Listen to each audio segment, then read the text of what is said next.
And the Parliamentary Secretary to the Minister for Communications. Well, thank you, Mr Deputy Speaker.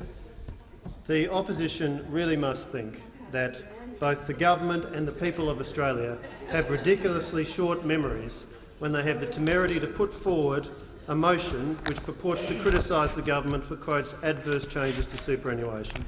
Do they think that the Australian people have forgotten that the previous Prime Minister, Mr Rudd, had this to say in 2007, quotes, "Absolutely not. There will be no change to superannuation laws, not one jot, not one tittle," close quotes, Mr Deputy Speaker. A quote which should live in memory, along with the tremendous quote that the House was reminded of just a few moments ago by the Parliamentary Secretary to the Treasurer, quotes, "The 4 years of surpluses I announced tonight," when he brought down a budget that delivered no such thing. The only explanation I can think of, Mr Deputy Speaker, is that both the former Treasurer and former Prime Minister are enthusiastic residents of Second Life, which of course is a virtual world in which you create a representation of yourself called an avatar. It also has its own virtual currency, and perhaps the former Treasurer found a particular version of Second Life in which the virtual currency which is used has the amazing property that it always delivers a surplus,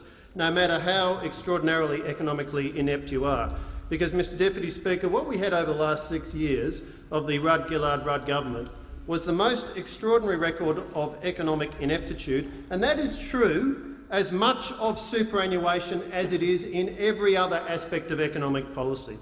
The Shadow Treasurer, speaking earlier, sought to cloak himself in the legacy of the Hawke and Keating years. But, Mr Deputy Speaker, the legacy of this dismal side opposite is the legacy of the Rudd-Gillard-Rudd years. Years which began with that strangely convoluted promise that I've just cited, no change to superannuation laws, not one jot, not one tittle.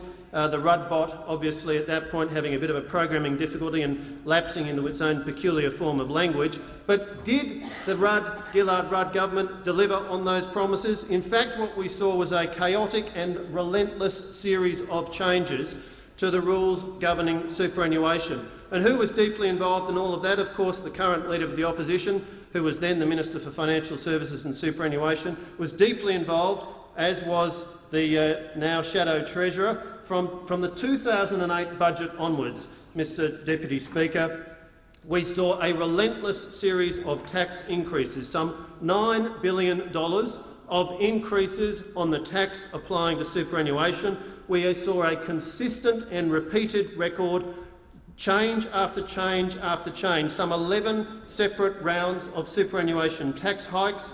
We saw the concessional contribution limit drop from $100,000 and $50,000 to then $25,000. It was frozen at $25,000.